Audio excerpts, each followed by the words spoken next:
ताको त अभाव है, सहज रूप दर्शाओ।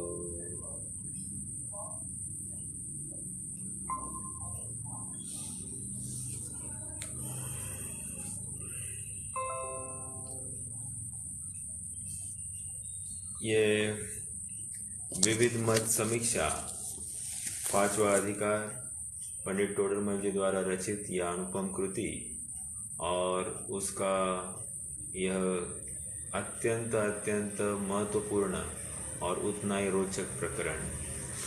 रोचक इसलिए नहीं कि कोई हम किसी की गलती ढूंढ निकाल रहे तो आनंद मनाया जाए। यहाँ तो रोचक इसलिए कह रहे हैं कि किस किस प्रकार से जीव भूल कर सकता है, और एक में चूक हो गई तो उसको छिपाने के लिए अगली अलग दूसरी गलती करनी पड़ती है, उस गलती को छिपाने के लिए अगली और एक गलती करनी पड़ती है, और ये सिलसिला बिना कहे चलता ही रहता है और जीव उसी में अटकते जाता है। कैसे सामने वाले का खंडन करूं, ये तर्क के ऊपर तर्क ढूंढता जा रहा है, लेकिन ये सत्यार्थ बात स्वीकार नहीं करता है। सर्वव्यापी अद्वैत ब्रह्म की हमने चर्चा देखी। सर्वव्यापी का विषय प्रदेश अपेक्षा था, और प्रदेश अपेक्षा यह ब्रह्म सब में व्याप्त है, तो उसका खंडन हो गया, और ये उसी के अंश है, ये भी जो मान रहे थे या इनमें जुड़ान है, ये भी बात स्वीकृत नहीं होती है। ऐसे नाना अंग अंगी आदि आदि अनेक तर्कों के माध्यम से उन्होंने दिया। अब सृष्टिकर्तावाद का निराकरण। सृष्टिकर्तावाद के विषय में उन्होंने कहा कि तुमने ये विश्व को क्यों बनाया, तो कहा कुतूहलवश। कुतूहल हुआ इसका मतलब इच्छा हुई, और इच्छा हुआ मतलब दुख हुआ। और कुतूहल कोई भी कार्य कोई भी जीव करता है तो बिना प्रयोजन के नहीं करता है, तो निश्चित रूप से प्रयोजन जहाँ पर भाषित हो वहाँ पर उसके पहले दुखी होता ही होता है। इसका मतलब ब्रह्म दुखी हुआ। दूसरी बात कह रहे हैं कि नहीं, जिस समय में हमको कुतूहल हुआ उसी समय में कार्य हुआ, इसलिए दुख नहीं हुआ। तो कह रहे ऐसा नहीं है। कुतूहल होना और कार्य होना, इसमें सूक्ष्म दृष्टि से विचार करें तो उसमें समय भेद है, और जितना समय भेद है उतने समय के लिए तुम्हें दुखी होना पड़ेगा। फिर तर्क दे रहा है कि नहीं, ये ब्रह्म नहीं करता है, ये माया करती है। तो उसको फिर से प्रश्न खड़ा किया कि माया का और तुम्हारा क्या संबंध है। यदि तुम कहोगे कि माया और तुम्हारा संयोग संबंध है, तो कहते हैं कि संयोग संबंध हुआ, इसका मतलब तुम माया के अधीन हो गए। जैसे दंडी और दंड में अधीनता का, दंडी को दंड के अधीनता है तो उसको आश्रय मानकर उसको उपकारी मानेगा, वैसे ही तुम सर्वशक्तिमान ब्रह्म होकर भी तुमको माया के ऊपर आश्रय होने से तुमको तो दुख हो, मतलब उसकी अधीनता तुम्हें स्वीकार करनी पड़ेगी। या फिर तुम यहाँ पर क्या शब्द आया है, या तुमको उसे उपकारी मानना पड़ेगा। फिर कह रहे हैं कि मान लो संयोग संबंध नहीं है, समवाय संबंध है, तो तादात्म्य संबंध होने से माया ये सब कार्य कर रही है, तो माया तो कषाय करती है, तो ब्रह्म उससे अभिन्न होने से ब्रह्म ही मायावी ठहरा। तो इसका मतलब फिर से तुम भगवत स्वरूप नहीं हो, क्योंकि मायावी या कषाय करना ये भगवान का काम नहीं हो सकता। फिर और एक तर्क ये दिया कि ब्रह्म कुछ नहीं करता, लोगों को भ्रम हो जाता है इन सब बातों का। तो कह रहे हैं कि ब्रह्म होता है, भ्रम होता है, तो भ्रम करने वाले को कभी भ्रम नहीं होता, लेकिन सामने वाले को भ्रम होता है। लेकिन निमित्त या आरोप जिसने भ्रम कराया है उसके ऊपर ही आरोप आता है। तो तुमने ही किया है, इसलिए तुमने ही ये सब कार्य किए, इसलिए तुम ही मायावी हो। आगे फिर तर्क देते हैं। अपने कहाँ तक आए थे? हाँ, पेज 101 अपना ऑलमोस्ट खत्म हो गया था। फिर तर्क देते हैं कि ब्रह्मा स्वयं ही कुछ विकृतियां खड़ा करके माया के माध्यम से ये किसी को हीनादिक करता है, किसी को अंगहीन आदि करेगा, तो ये बावले के भांति कुतूहल करता है। सो बिना प्रयोजन ये सब बातें दिखाई देती है। जैसे व्यंतर आदि भी कुतूहलवश लोगों को तकलीफ देते हुए दिखाई देते, वैसे ही ये ब्रह्मा भी ऐसा जगत के जीवों को तकलीफ देता हुआ दिखाई देता है। तो वो भी एक तर्क होने से ब्रह्मा ऐसा नहीं हो सकता। फिर आगे चलकर उन्होंने ये तर्क दिया कि जैसे प्रतिबिंब एक पात्र में चंद्रमा है और चंद्रमा में सभी 10 पात्र है, तो 10 पात्रों में चंद्रमा का प्रतिबिंब पड़ता है, वैसे ही ब्रह्मा तो चेतना प्रदान करता है। बाकी तो जो घटपट आदि जो शरीर होता है वो तो माया के माध्यम से निर्मित हुई है। तो वहाँ पर फिर से प्रश्न खड़ा किया कि तुम मात्र चेतना के कर्ता हो, तो इसका मतलब उसके पहले जीव में चेतना थी या नहीं थी? यदि चेतना नहीं थी तो तुमने चेतना डालने के बाद में ही क्यों जानने लग गया? देखो यहाँ से पढ़ते हैं अपन, शरीर को तो चेतना नहीं करता, शरीर को तो चेतन नहीं करता, जीव को करता है। तब उसे पूछते हैं कि मिल रहा है 101 पेज पर है। तब उससे पूछते हैं कि जीव का स्वरूप, मैंने ये पढ़ा था कल, लेकिन आज इसी विषय का कंटिन्यूएशन है, इसलिए इसको भी पढ़कर आगे बढ़ेंगे। तब उसे पूछते हैं कि जीव का स्वरूप चेतन है या अचेतन? यदि चेतन है तो चेतन का चेतन क्या करेगा? ऑलरेडी चेतन है तो दूसरा चेतन उसमें और क्या डालेगा? समझ में आया? तो कोई मतलब मान लीजिए कि मेरा गोडाउन ऑलरेडी गुड़ से भरा है, तो और तू दूसरा कोई मैन्युफैक्चरर गुड़ का, वो आप कहाँ गुड़ डालेगा? ऑलरेडी भरा हुआ है। मैं तो एग्जाम्पल दिया, वैसे ये ऑलरेडी चेतन से यह जीव पूर्ण है, तो और दूसरा चेतन उसमें क्या करेगा? कुछ नहीं कर सकता। अचेतन है, यदि चेतन है तो चेतन का चेतन क्या करेगा? और दूसरा क्या है? अचेतन है तो शरीर की व घटादिक की व जीव की एक जाति हुई, तथा उससे पूछते हैं ब्रह्म की और जीवों की चेतना एक है या भिन्न है? ओके, अब ब्रह्म की चेतना और जीव की चेतना एक है। यदि एक है तो ज्ञान को अधिक हीन कैसे देखता है? मतलब सब में एक जैसी चेतना होनी चाहिए थी, एक जैसा ही जाननपना होना चाहिए था, लेकिन ऐसा दिखाई नहीं देता है। तो वो कहता है कि घटादिक की वजह से ऐसा हो सकता है। घटादिक मतलब मान लीजिए प्रतिबिंब में जो पात्र था, पात्र टेढ़ा मेढ़ा हो, तो उसको लेकर उसमें हो सकता है कि टेढ़ा मेढ़ा होने से उसमें प्रतिबिंब कुछ कम ज़्यादा हो सके। तो वैसे ही कह रहे हैं कि घटादिक को लेकर ऐसा प्रॉब्लम है, चेतना तो बराबर प्रदान की।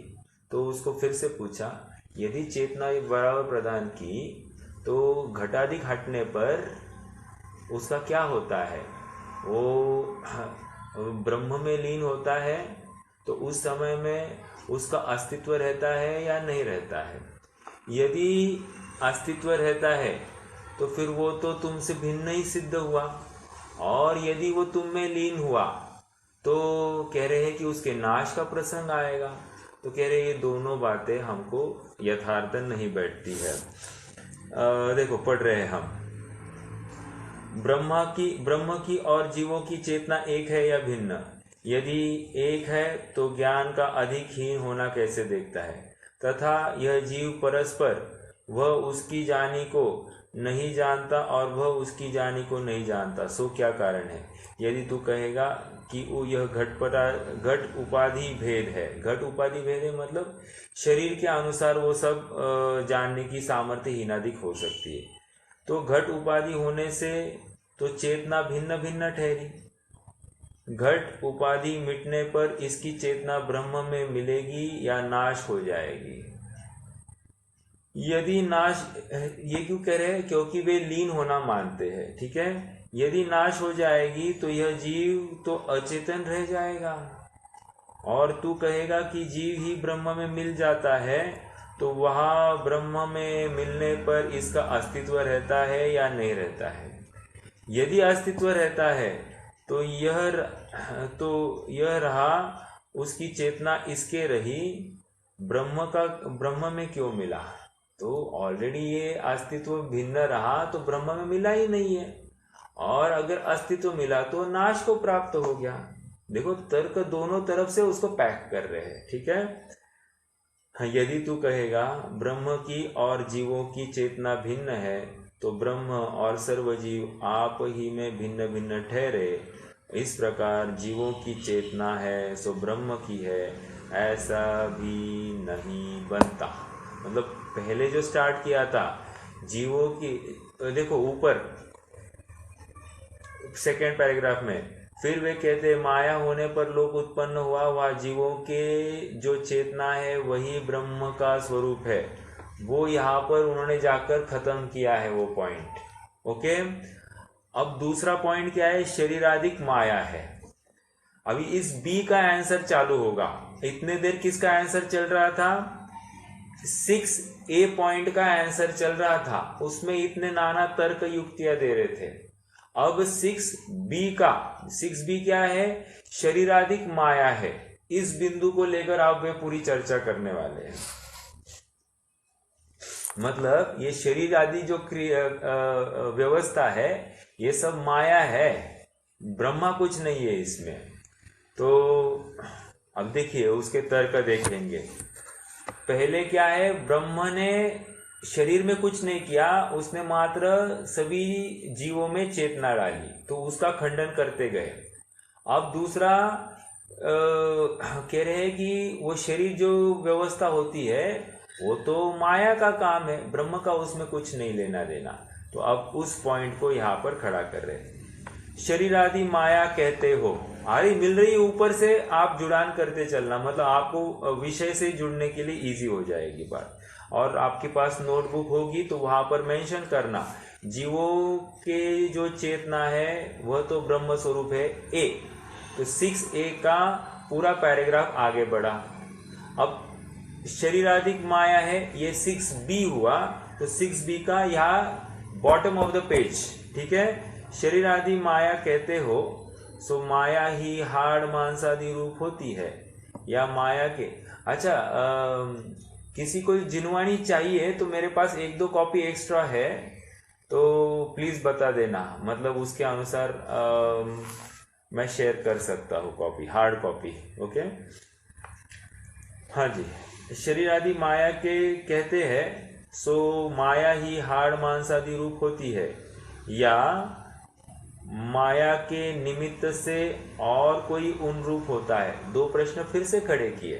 क्या कह रहे हैं, शरीर माया के कहते हो, तो माया स्वयं शरीर रूप कन्वर्ट हुई एक, या माया ने किसी से शरीर बनवाया 2, मतलब माया निमित्त हुई दूसरे केस में, पहले केस में माया स्वयं उपादान रूप हो गई। ऐसे 2 तर्क उन्होंने खड़े किए। समझ में आ रहा है।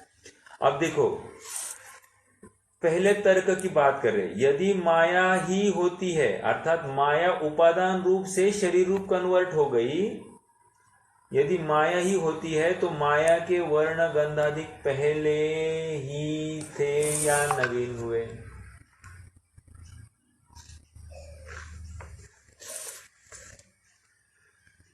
यदि पहले ही थे तो पहले तो माया ब्रह्म की थी।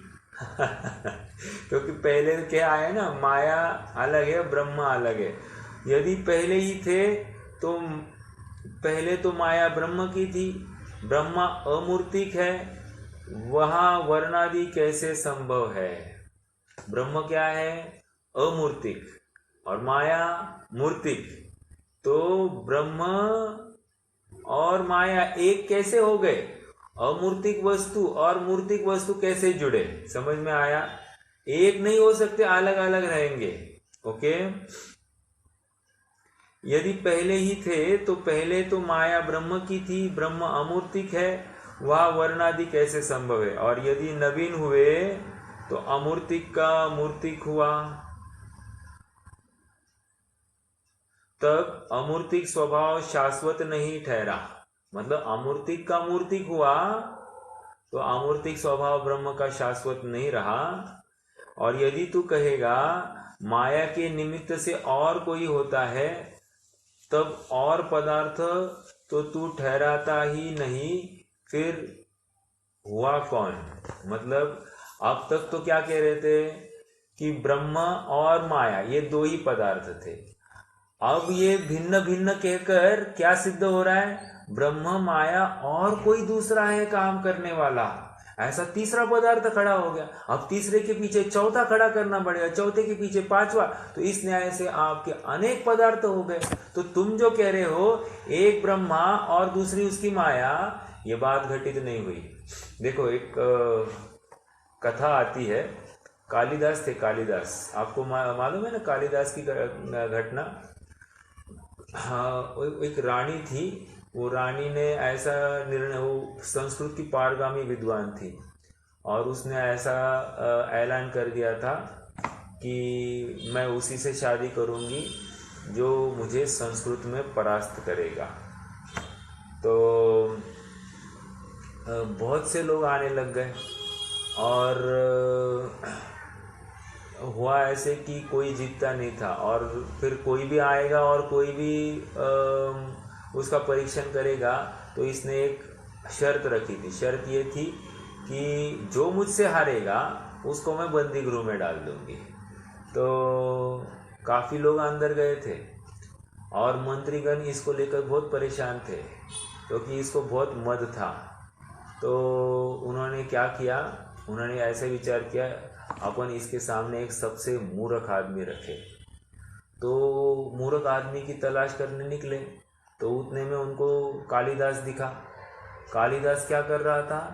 जिस टहनी को तोड़ रहा था उसी टहनी पर बैठा था। तो उन्होंने कहा इससे ज़्यादा मूर्ख और कोई व्यक्ति नहीं हो सकता। तो उसको समझाया बुझाया और उसको मना कर राजमहल में ले आए। तो उसको एक बात बोली थी कि वो रानी कुछ भी बोलेगी तो तुम्हें कुछ भी बोलना नहीं है, तुम्हें मात्र इशारे करने, हम बोलेंगे। तो रानी ने ऐसा एक इशारा किया, तो इसको लगा ये एक झापड़ लगाऊंगी ऐसा बोल रही है। तो इसने कहा मैं तुम्हें 2 झापड़ लगाऊंगा। तो रानी एकदम गुस्सा हो गई। उसने कहा, मंत्रीजनों ने कहा रानी सरकार ये कहना चाहते हैं कि आपने कहा एक अद्वैत ब्रह्म, इसने कहा नहीं नहीं, अद्वैत ब्रह्म और उसकी माया। समझ में आया? तो ये 2 का परिचायक है। तो ये 2, मैंने इतनी बात क्यों सुनाई? क्योंकि ये अद्वैत ब्रह्म वाले 2 चीजें मानते, अद्वैत ब्रह्म और उसकी माया। अब यहाँ पर कह रहे हैं अमूर्तिक, यदि माया निमित्त से कोई काम कराती हो, शरीर आदि बनाती हो, तो कोई ना कोई निमित्त होगा। मतलब कोई उस शरीर को बनाने वाली कोई एक एंटिटी होनी चाहिए कि नहीं? तो वो थर्ड एंटिटी खड़ी हो गई। तो इसका मतलब 3 एंटिटी का अस्तित्व हो गया। अब 3 एंटिटी है तो 4 मानने में क्या तकलीफ, 4 है तो 5 मानने में क्या तकलीफ, और 5 है तो ऐसा बढ़ाते बढ़ाते असंख्यात अनंत मानने में क्या तकलीफ है? वही बात हो रही है। इसलिए अनवस्था दोष जैसा ये काम हो रहा है। इसका मतलब आप जो कह रहे हो कि ब्रह्मा और उसकी माया ये 2 नहीं है, ज्यादा अपने आप सिद्ध हो रहे हैं। निमित्त से अगर माया ये शरीर आदि कराती है। और यदि स्वयं से उपादान से वो करती है, शरीर आदि उत्पन्न रूप होती है, तो अमूर्तिक का मूर्तिक रूप परिणमन हो गया। ये स्वयं अपने में बात सिद्ध नहीं होगी, क्योंकि अमूर्तिक कभी मूर्तिक हो नहीं सकता, मूर्तिक अमूर्तिक नहीं हो सकता। ठीक है, तो और उससे वो शाश्वत पना नहीं रह गया, नाश होने का, अमूर्तिक पने का नाश हो गया, इसका मतलब द्रव्य के नाश का प्रसंग हो जाएगा। ठीक है, तो ये दो तर्क देकर यहाँ पर और एक बात सिद्ध की, जो शरीर आदि माया है, ये भी बात घटित नहीं हुई। मतलब शरीर आदि जो पाए जाते हैं ये माया के द्वारा किए हैं, ऐसी बात घटित नहीं होगी। ठीक है, अब आगे, यदि तू कहेगा नवीन पदार्थ उत्पन्न होता है तो यह माया से भिन्न उत्पन्न होता है या अभिन्न उत्पन्न होता है। मतलब वो कह रहे कि वो अपने आप से नवीन पदार्थ होता है, तो उसके लिए दो तर्क दिए, अपने आप उत्पन्न हुआ या माया से।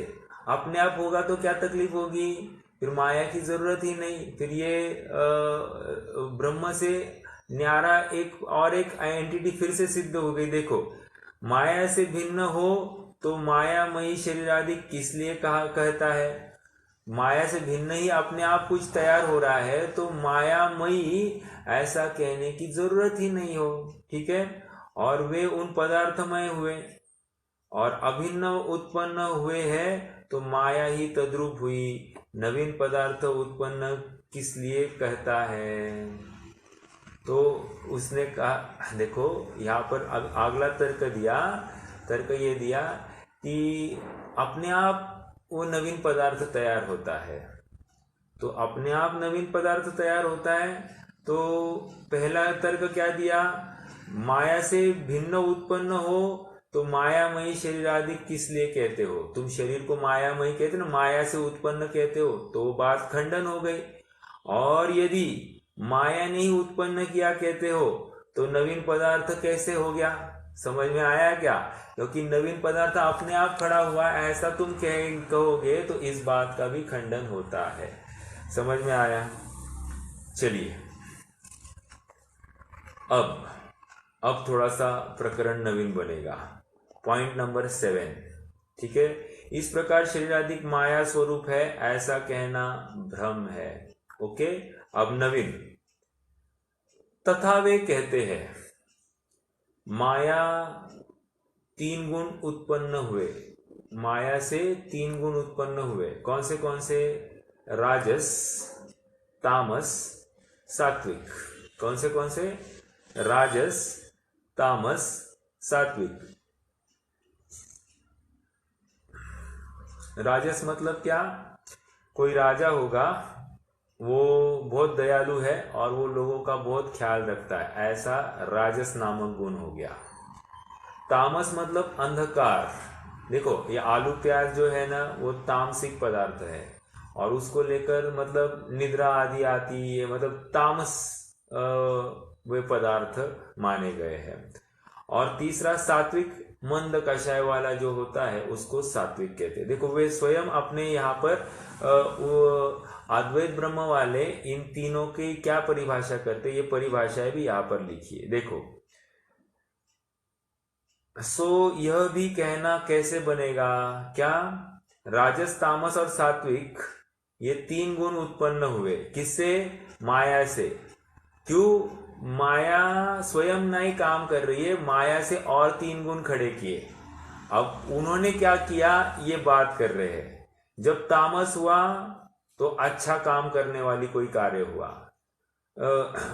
राजस हुआ, तामस हुआ तो कुछ बुरा काम, और सात्विक हुआ तो और मंद कषाय वाला काम। ऐसा माया के माध्यम से ऐसा कुछ काम हुए। देखो, सो यह भी कहना कैसे बनेगा, क्योंकि मानादि कषाय रूप भाव को राजस कहते हैं। राजस किसको कहा, मानादि कषाय होना,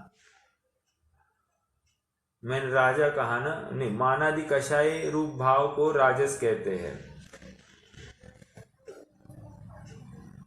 कषाय आदि, क्रोधादि कषाय रूप भाव को तामस कहते हैं। 2। और तीसरा, मंद कषाय रूप भाव को सात्विक कहते हैं। आपने राजस को कहा? हाँ हाँ, राजस राजस मतलब यहाँ पर मानादि कषाय रूप भाव को राजस कहा है। ठीक है, आप थोड़ा सुधार कर लीजिए। क्रोधादि भाव रूप क्रोधादि कषाय रूप भाव को तामस कहते हैं और मंद कषाय रूप भाव को सात्विक कहते हैं। 3 बातें हो गई। ठीक है, ये किसके हैं मान रहे हैं? माया के ही ये 3 बातें हैं मान रहे हैं। अब इसको लेकर क्या तकलीफ होगी सो बताएंगे अब। सो यह भाव तो चेतनमय प्रत्यक्ष देखे जाते हैं। समझ में आया? तुम माया की जो ये बातें मान रहे हो, देखो शब्द में कहा आप पकड़ोगे उनको, कषाय रूप भाव को राजस कहते हैं, क्रोधादि कषाय रूप भाव को तामस कहते हैं भाव, और मंद कषाय रूप भाव को सात्विक कहते हैं। तो भाव जो है ये साक्षात चेतन का कार्य है, भाव करना। तो ये तो जड़ का काम है ही नहीं। देखो वही कह रहे। सो यह भाव तो चेतनामय है, प्रत्यक्ष देखे जाते हैं, और माया का स्वरूप जड़ कहते हो। सो जड़ से यह भाव कैसे उत्पन्न होंगे? जड़ से ये भाव उत्पन्न नहीं होंगे। यदि जड़ के भी हो तो पाषाण आदि के भी होंगे। समझ में आया? फिर से ये ऐसे भाव कौन से? राजस भाव, तामस भाव और सात्विक भाव। ये कह रहे कि ये तो चेतन के भाव होते हैं और तुम इसको माया के मानते हो। जब तुम इसे माया के मानते हो और माया को जड़ मानते हो, तो फिर ये पाषाण आदि के भी ऐसे भाव होने चाहिए, राजस, तामस, सात्विक। ऐसा तो हमको दिखाई नहीं देता। ठीक है, इसलिए परंतु चेतना स्वरूप जीव ही के भाव दिखते हैं, इसलिए यह भाव माया से उत्पन्न नहीं है। देखो उनके एक एक बिंदु को खंडन किया, एक एक बिंदु को। ओके, आगे बढ़ते हैं। चलिए, एक खोटी हो तो बताए, मतलब एक एक पॉइंट पर कितना बड़ा विषय बन सकता है। ओके, यदि माया के चेतन ठहराए, अब अगली बात, माया के चेतन ठहराए। इतना देर क्या था? माया जड़ है ऐसा बोल रहे थे। अब माया का चेतन ठहरा दिया, तो ठहराए तो यह माने, सो यह माया के चेतन ठहराए पर शरीराधिक माया से उत्पन्न कहेगा तो नहीं बनेगा। समझ में आया? तो शरीराधिक पुद्गल माया से कैसे बने यदि माया को तुम चेतन कहोगे तो। इसलिए निर्धार कर, भ्रम रूप मानने से लाभ क्या है? निर्धार करो, निर्णय करो भाई। खाली भ्रम से कोई कहता है और तुम सुनते हो, ऐसा ठीक नहीं है। और हाथ जोड़ के तुम खड़े हो जाते हो, ये बात बिल्कुल नहीं है। थोड़ा सा अपना विवेक तुम्हें विचार करना चाहिए। ठीक है, आगे बढ़ते हैं। अब देखो सुनील भैया है क्या? नहीं है? ठीक है। वो कल पूछ रहे थे ना ब्रह्मा विष्णु महेश, उसकी बात आ रही। तथा वे कहते हैं उन गुणों से ब्रह्मा विष्णु महेश यह 3 देव प्रकट हुए, सो कैसे संभव है? ब्रह्मा मतलब मानादि कषाय रूप भाव को राजस भाव, ये ब्रह्मा का भाव कह रहे हैं।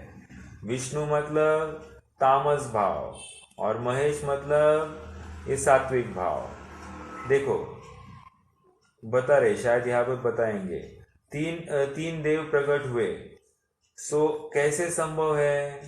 क्योंकि गुणी से तो गुण होता है, गुण से गुणी कैसे उत्पन्न होगा? ये समझ में आया क्या? देखो, आत्मा में ज्ञान दिखाई देगा, आत्मा में सुख दिखाई देगा, आत्मा में वीर्य दिखाई देगा। तो गुणी और गुण ऐसे हमको अलग अलग दिखाई दे रहे। मतलब द्रव्याश्रया निर्गुणा गुणा, द्रव्य के आश्रय से गुण रहते हैं। अब ये क्या कह रहे? गुण के आश्रय से द्रव्य उत्पन्न हुआ। तो ये बिल्कुल उल्टी बात करे। ब्रह्मा विष्णु महेश ये किससे? ये माया के जो गुण थे, कौन से? राजस तामस और सात्विक। उनमें से ब्रह्मा विष्णु और महेश ऐसे 3 गुणी तैयार हो गए, मतलब गुण से गुणी खड़े हो गए, तो ये अपने आप में विरोधाभास है। समझ में आ रहा है कि आप सबको? तीन देव प्रकट हुए सो कैसे संभव है? क्योंकि गुणी से तो गुण होता है, गुण से गुणी कैसे उत्पन्न होगा? पुरुष से तो क्रोध होगा, क्रोध से पुरुष कैसे उत्पन्न होगा? समझ में आया? पुरुष से क्रोध हो सकता है, लेकिन क्रोध ये पर्याय है, उसको मान लीजिए गुण, क्योंकि पर्याय किसी न किसी गुण की होती है, तो गुण से गुणी कैसे उत्पन्न हो सकता है?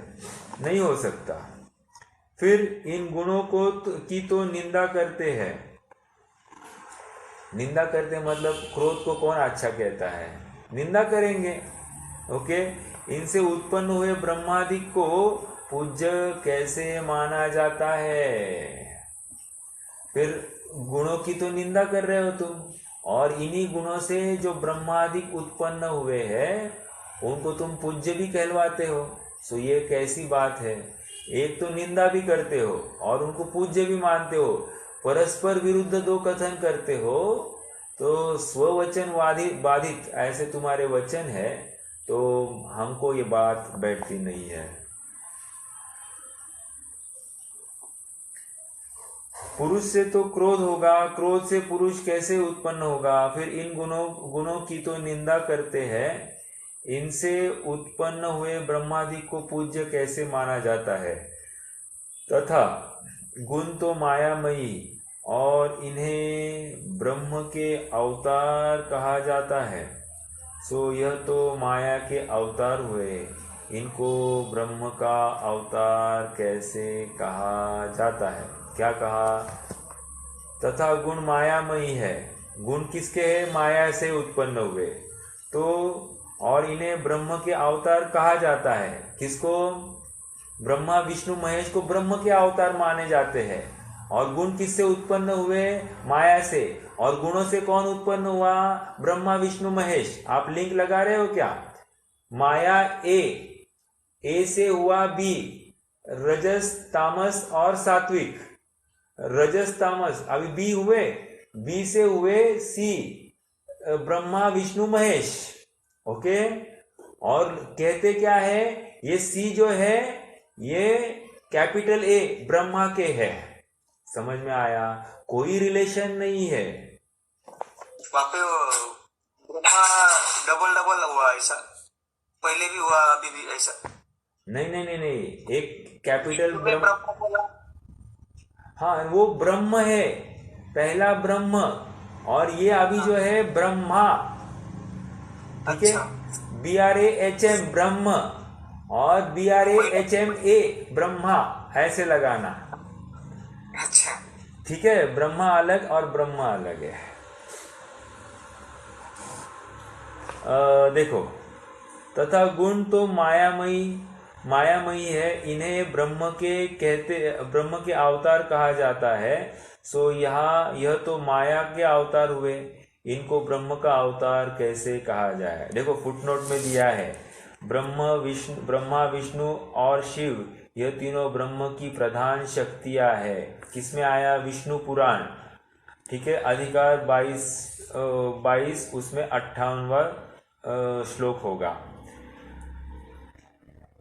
और एक देखो, कली काल के प्रारंभ में परब्रह्म परमात्मा ने रजोगुण से उत्पन्न होकर ब्रह्मा बनाकर प्रजा की रचना की। प्रलय के समय तमोगुण से उत्पन्न हुए काल अर्थात शिव बनाकर सृष्टि को ग्रस लिया।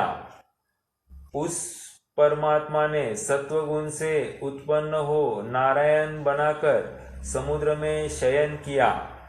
ये किस में आया? वायु पुराण की बात है। मतलब एक उत्पन्न करने वाला, उसी समय एक नाश करने वाला, और उसी समय एक रक्षण करने वाला। तो लॉजिकल बात क्या है? जो उत्पन्न कर रहा है वो भी देव है, और जो नाश कर रहा है वो भी देव है। तो दोनों आपस में भिड़े ना, ये विश्व को क्यों नाश कर रहे हैं? वे आपस में भिड़े और कोई एक सुपर हो जाए। और जो रक्षण कर रहा है वो क्या करेगा फिर? सिक्योरिटी, वो भी कुछ नहीं कर रहा है। इसका मतलब तीनों की जो हयाती है या तीनों का जो रोल है वो फिट नहीं होता है। आइए कैसे कहा जाता है, अगले पेज पर 103 फिर से ये नीचे से ये पढ़े, तथा गुण तो मायामयी है और इन्हें ब्रह्म के अवतार कहा जाता है, सो यह तो माया के अवतार हुए, इनको ब्रह्म का अवतार कैसे कहा जाता है। तथा यह गुण जिनके थोड़े भी पाए जाते हैं उन्हें तो छुड़ाने का उपदेश देते हैं। गुण मतलब राजस, तामस और सात्विक, इनको क्या है, जिनके थोड़े भी पाए जाते हैं उनको छुड़ाने का उपदेश देते हैं। और जो इन्हीं की मूर्ति उन्हें पूज्य माने, यह कैसा भ्रम है। इन्हीं की मूर्ति मतलब ब्रह्मा, विष्णु और महेश, ये राजस, तामस और सात्विक से उत्पन्न हुए हैं, तो इनको इनका गुण कैसे माने। मतलब अपने आप में यह काल्पनिक बात सिद्ध होती है कि ब्रह्मा, विष्णु और महेश को इस कार्य के लिए गुण से उत्पन्न किया, ऐसा वो कहते हैं। ठीक है, और गुण माया से उत्पन्न हुए हैं और रिलेशन दिखाते हैं, ये ब्रह्म के अवतार है, ब्रह्म के अवतार।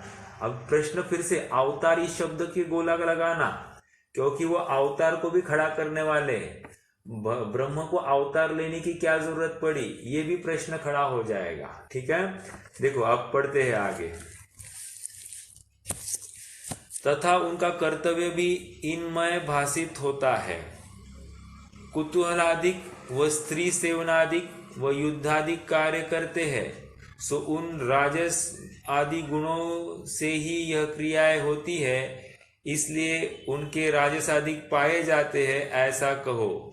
इन्हें पूज्य कहना, परमेश्वर कहना तो नहीं बनता, इसलिए अन्य संसारी है वैसे ये भी हुए। कौन ये? ब्रह्मा, विष्णु, महेश क्या कह रहे हैं, ये स्त्री सेवन करते हैं, एक पत्नियां रखते हैं ना, क्या है, किसी के हाथ आयुध है, किसी को नार भाती है, तो यहाँ पर नारी रखी है।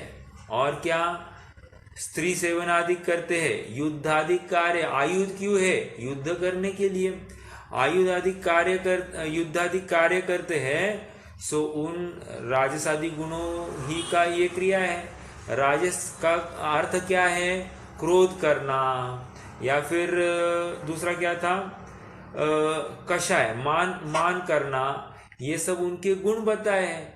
अब ये गुण ही तो प्रकट दिखाई दे रहे इन देवों में, तो और इन्हीं का अभाव करने का उपदेश दिया जाता है।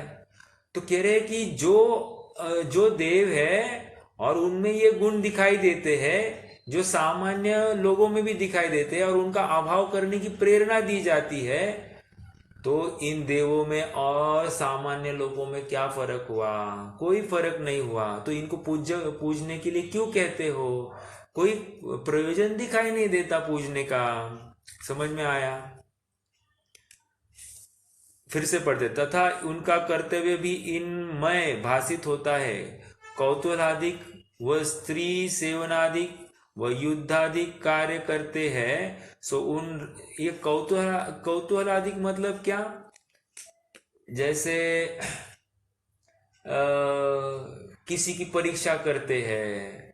अभी मान लीजिए उनका कोई भक्त है, वो बहुत तपस्या कर रहा है, ओके, अब तपस्या कर रहा है तो कुतूहल होता है इनको, चलो पहले इसकी परीक्षा देखे और फिर इसको डिसाइड करे कि ये अपना परम भक्त है या नहीं, या अगर डिगा नहीं तो फिर अपन प्रसन्न होकर उसको पूछ देंगे। तो ये भगवान है, भगवान इतना भी नहीं जानते कि ये भक्त सच्चा भगत है या गलत भगत है, तो वो भी परीक्षा करते, कुतूहल हो गया उनको। समझ में आया? तो ऐसा कुतूहल मतलब क्या है, मतलब हम भी चेक करते हैं ना कि सामने वाला अपने लिए अनुकूल है या प्रतिकूल है, थोड़ा इसको टेस्ट तो करते, उसके बाद में इसके ऊपर विश्वास रखे, नहीं तो सब कुछ साफ करके जाएगा। तो इस प्रकार हमको भी तो परीक्षा करनी है, तो हम कुतूहलवश कर सकते हैं ऐसी बात, तो वैसे ही वो करने लग गए। तो हम में और उनमें क्या फर्क रहा?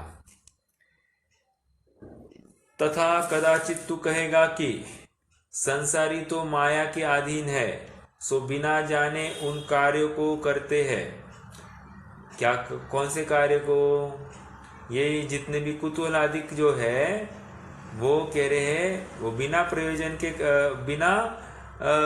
बिना जाने उन कार्यों को करते हैं।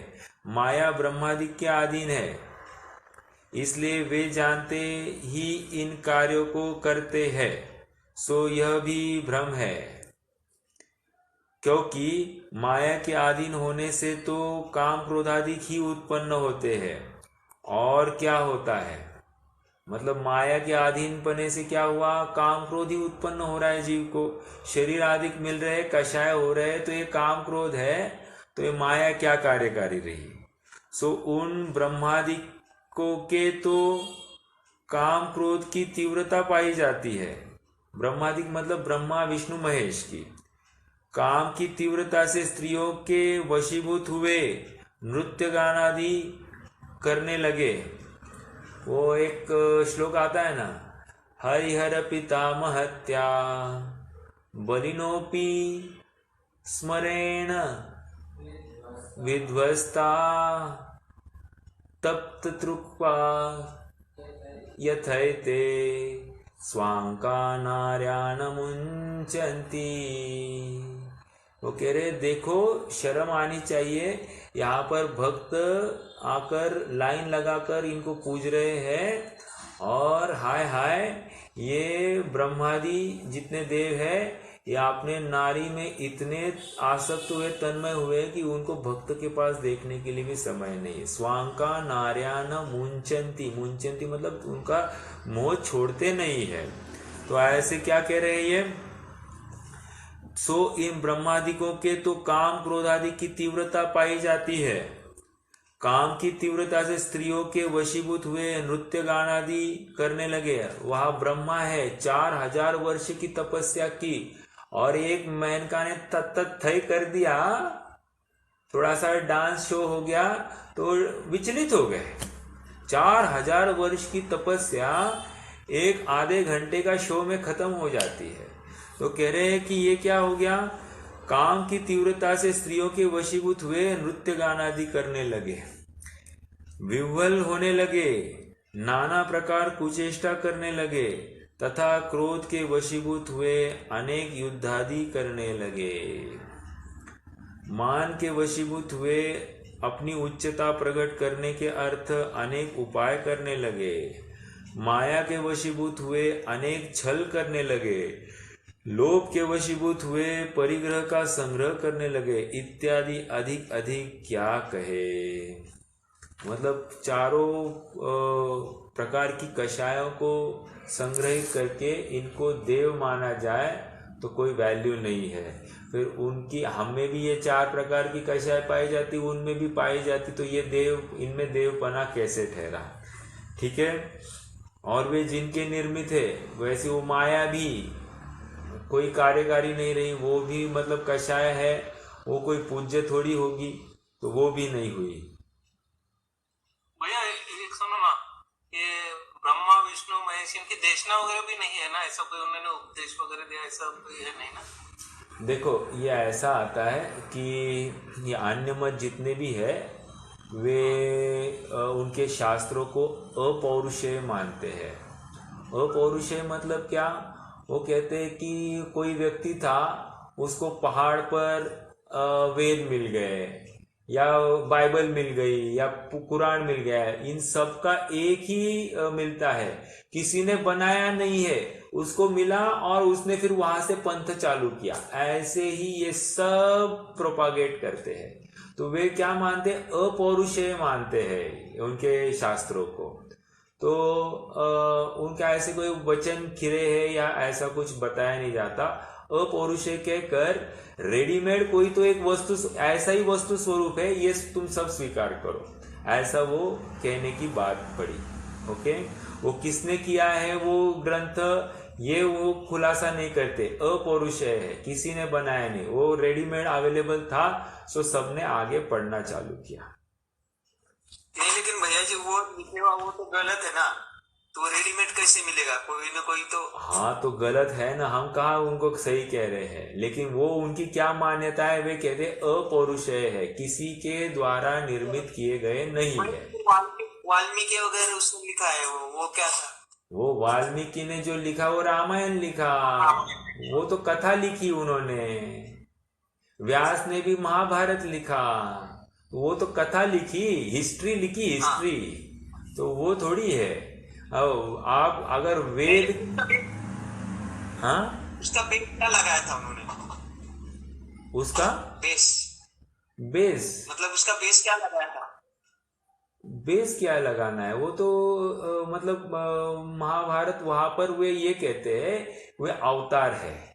मतलब राम जो है वो किसका अवतार, विष्णु का अवतार है, नारायण का अवतार है, मानते कि नहीं मानते, उसकी भी चर्चा आएगी अब आगे।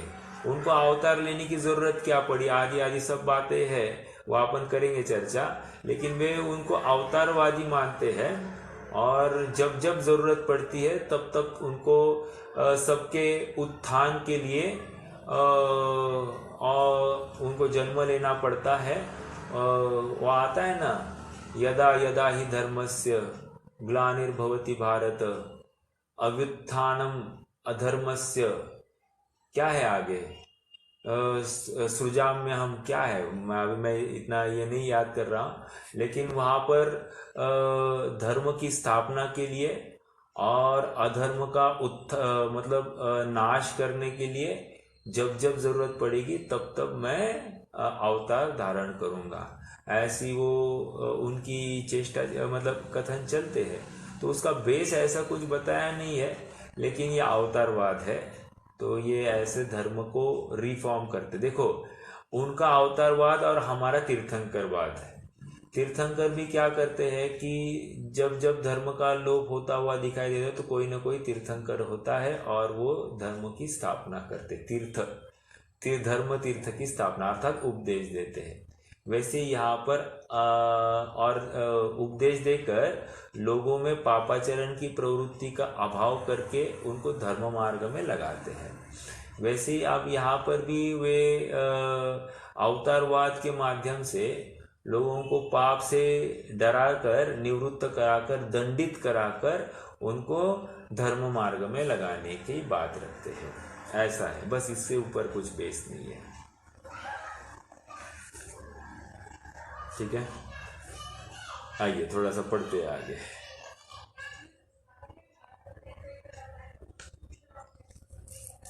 हाँ जी,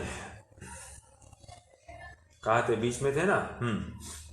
सो उन ब्रह्मादिकों के तो काम क्रोधादि की तीव्रता पाई जाती, मिल रहा है 103 पर तीसरे पैराग्राफ में हूं मैं, चौथी लाइन, पांचवी लाइन। काम की तीव्रता से स्त्रियों के वशीभूत हुए नृत्य गान आदि करने लगे, विह्वल होने लगे, नाना प्रकार कुचेष्टा करने लगे, तथा क्रोध के वशीभूत होकर अनेक युद्धादि करने लगे, मान के वशीभूत होकर अपनी उच्चता प्रकट करने के अर्थ अनेक उपाय करने लगे, माया के वशीभूत होकर अनेक छल करने लगे, लोभ के वशीभूत हुए परिग्रह का संग्रह करने लगे, इत्यादि अधिक क्या कहे। इस प्रकार वशीभूत हुए चीर हरणादि निर्लज्जों की क्रिया और दधी लुटाने की चोरों की क्रिया तथा रुंडमाला धारण करने की धारणादि बावलों की क्रिया, तीन बातें हैं। ये किसकी बात चलती है? चीर, द्रौपदी पति प्रति चीर बढ़ायो, वहां पर भी चीर, हरणादि निर्लज्जों की क्रिया तथा चीर, मतलब यहाँ पर तो वो ऐसा मानते हैं कि कृष्ण कुछ गोपियां नहा रही थी और कृष्ण वहां पर चुपके से गए और उनके कपड़े ही चुरा लिए। तो कह रहे हैं कि ये क्या है, चीर हरण, इसको तो साक्षात चोरी कहते हैं। और कितनी गंदी बात, मतलब स्त्रियों के वस्त्र उठाकर लाना, इसको कोई अच्छा कहेगा? और इसको वे क्या कहते हैं, लीला कहते हैं। और हम करें तो मुंह पीला नहीं काला। ठीक है, चलिए आगे क्या है, दूसरी क्या कहते हैं,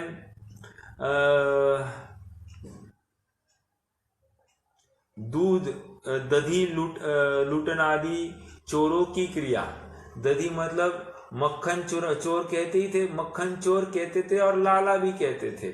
तो ऐसा ये बात है। तथा रुंडमाला धारण आदि बावलों की क्रिया। ये रुंडमाला कोई कह सकता है क्या है? मुझे समझना पड़ेगा, मैं एक्चुअली नहीं समझ पाया। मैं चेक करके बताऊंगा रुंडमाला क्या होता है। बहुरूप धारण आदि भूतों की क्रिया, गाय चराना आदि नीच कुल वालों की रुंडमाला म्हणजे गळ्यामध्ये कवट्यांची माळ घातलेली असतं। अच्छा अच्छा अच्छा, हाँ हाँ हाँ हाँ, ओके ओके ओके ते शिंपले, right right right right right. मुर्दे पे इसके मुंडी की माला, ऐसा भी है क्या?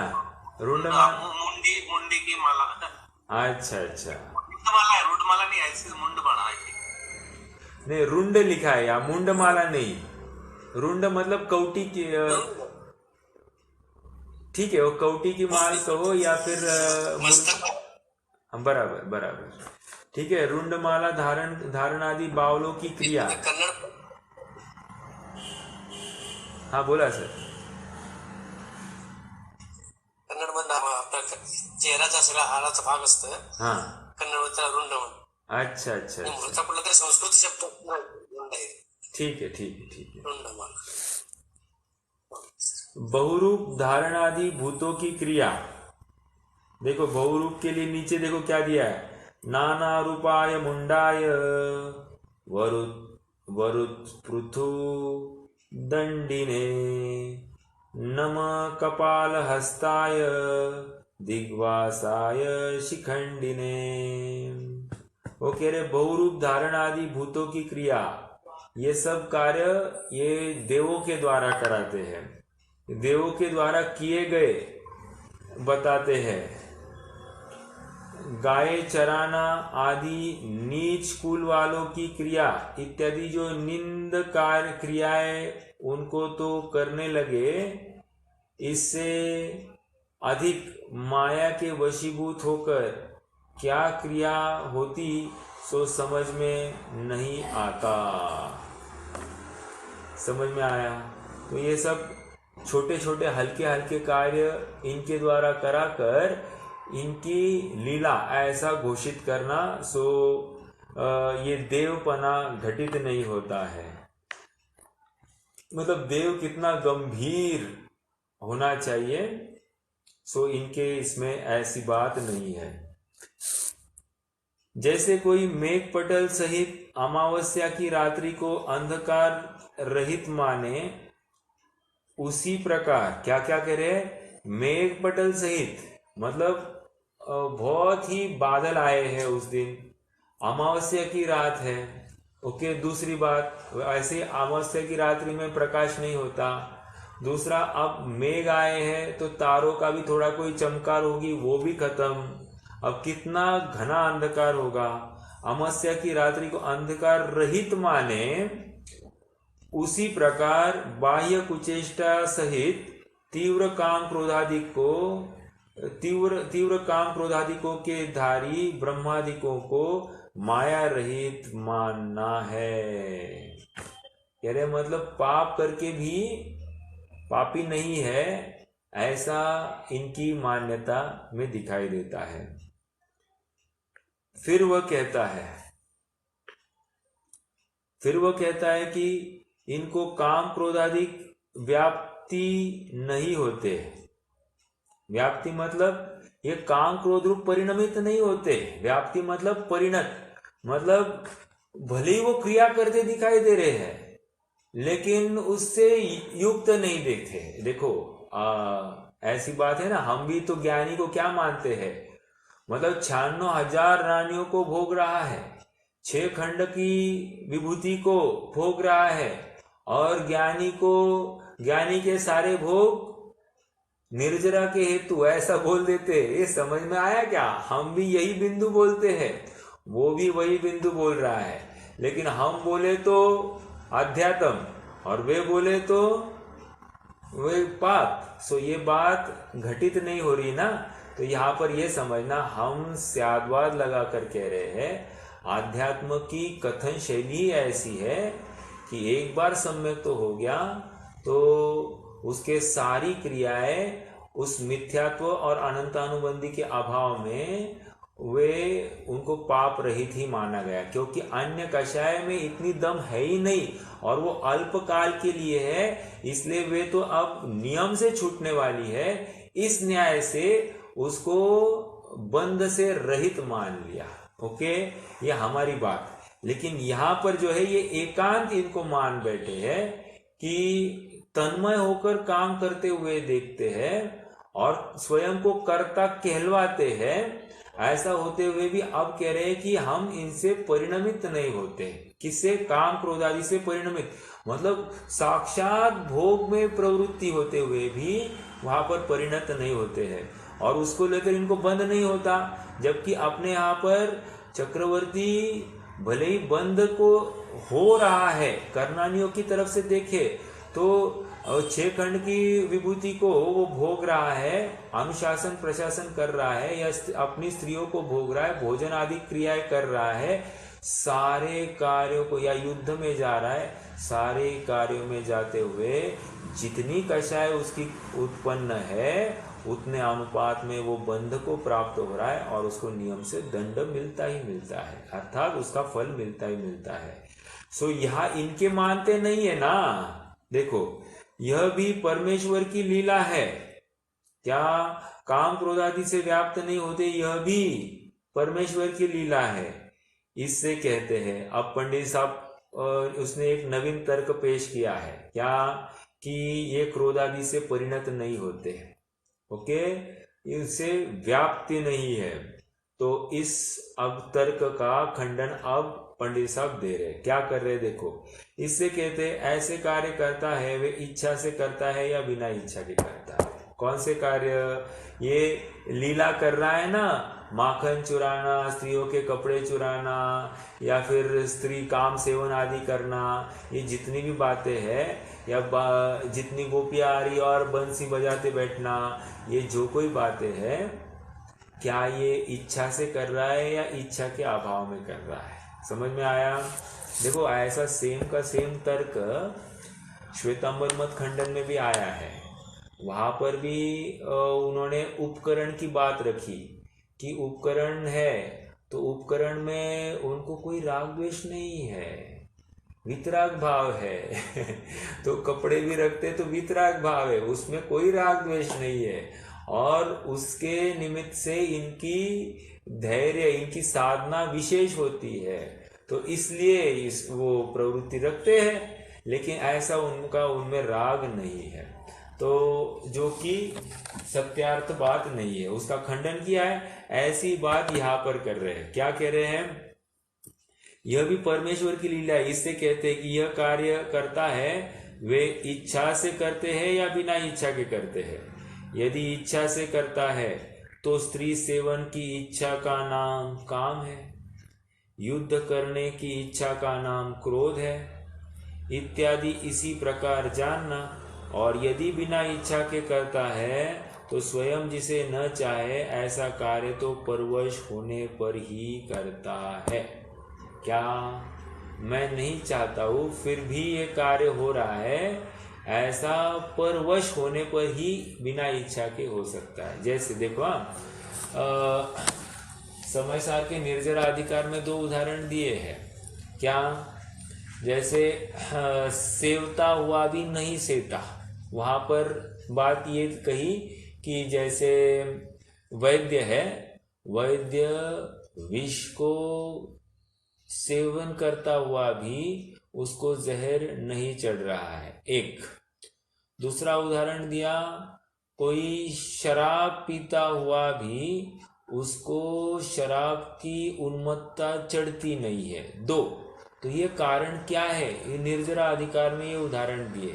तो कह रहे वो अरुचि भाव से वहां पर प्रवृत्ति हुआ है, इसलिए उसको लेकर इसको बंद ही नहीं होता, उसको शराब आदि जो है वो चढ़ी नहीं है, तो वो अरुचि भाव से गया है। सेम बात यहाँ पर भी दे रहे हैं, लेकिन अपने इसमें स्यादवाद है या एकांतवाद की बात है।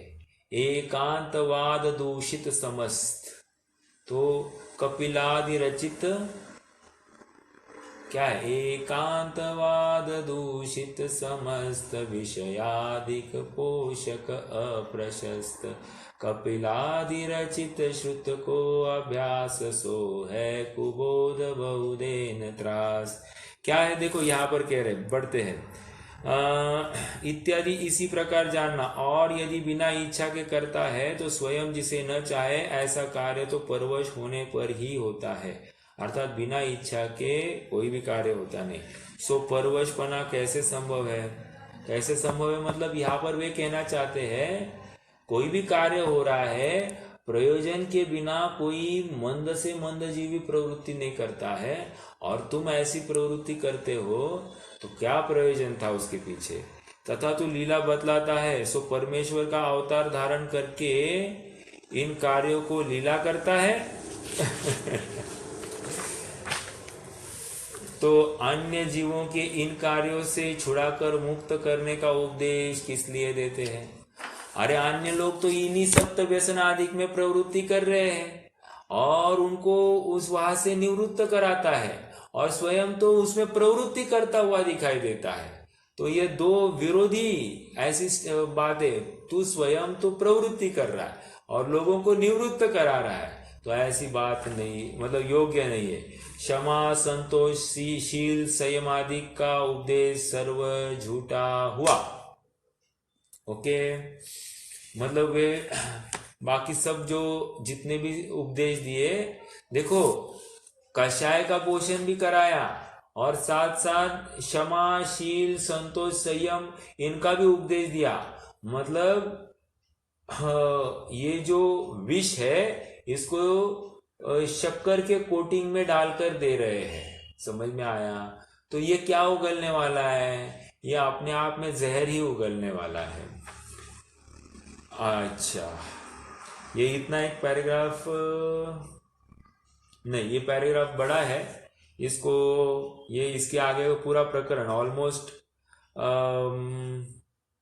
यूं कहिए 1.25 पेज से 1.5 पेज का प्रकरण इसी पॉइंट के ऊपर चलेगा। अपन रुक जाएंगे, 9 बिंदु हुए हैं, अपन यथा योग्य अब विषय को कल आगे बढ़ाएंगे। ठीक है, कोई प्रश्न है तो पूछ सकते हैं। सुनो ना भाई, अभी इंडियंस आपको तो फिर क्रिटिक्स भी बहुत मिले रहेंगे उस पीरियड में। हुए ना भैया, क्रिटिक्स मतलब क्या, जान ही गवा बैठे। आपको इनकी कथा सुनाता हूँ। देखो क्या हुआ, ये जब 5वां अध्याय लिखा तो अन्य मत वालों ने राजा को जाकर उनकी कंप्लेंट की और उन्होंने कहा कि इन्होंने सब जो कुछ लिखा है इसका कोई भी आधार नहीं है, तो आप इनको, हमारे देवों की बहुत निंदा की है, आप इनको सजा दंड दीजिए। तो कान भरा है। तो राजा ने कहा लेके आओ टोडरमल को। तो ले आए उनके सामने। टोडरमल ने कहा कि महाराज, मैंने सब आधार से लिखा है, मैंने उनके शास्त्र पढ़े और उनमें मुझे विपरीतता दिखी, इसलिए मैं वही बात लिखी है। तो उन्होंने कहा आधार दो, पेश करो। तो उनके पास जो साहित्य था, वे साहित्य में से उन्होंने एक एक बात उनको आधार के रूप में पेश की और फिर वे बात सत्य साबित हुई। और इसी साहित्य इसके बाद में ये जितने भी बातें हैं ना, मनुस्मृति आदि ग्रंथों का आधार देने वाले यहाँ पर कह रहे, उनमें अब ये सब बातें मिलेंगे ही नहीं आपको। जिन जिन बातों पर पंडित साहब ने खंडन किया है वे बातें उनके ग्रंथ से निकल चुकी है, अब वे नवीन एडिशन में आई नहीं। समझ में आया? इतना जबरदस्त प्रभाव इनका हुआ। तो उस बार तो बच गए, लेकिन अगली बार फिर से एक षड्यंत्र हुआ और उस षड्यंत्र में वे अटक गए। ठीक है, एक बार तो वो बच गए उसमें से।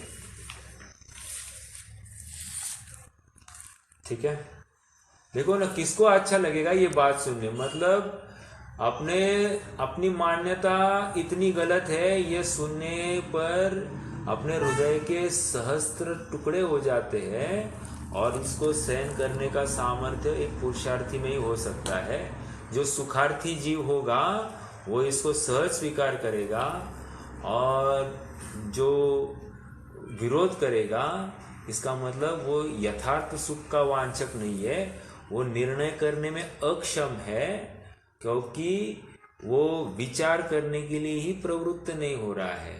और जो सबसे बड़ी उपलब्धि है अपने इस मनुष्य भव की, कर विचार तो पाम, तो इसने विचार ही नहीं किया, तो नियम से इसकी विचार की शक्ति को प्रकृति स्वयं छीन लेगी और उसको फिर ऐसी जगह पर डालेगी कि वहां पर अनंत काल के वो विचार ही करने से रहित हो जाए।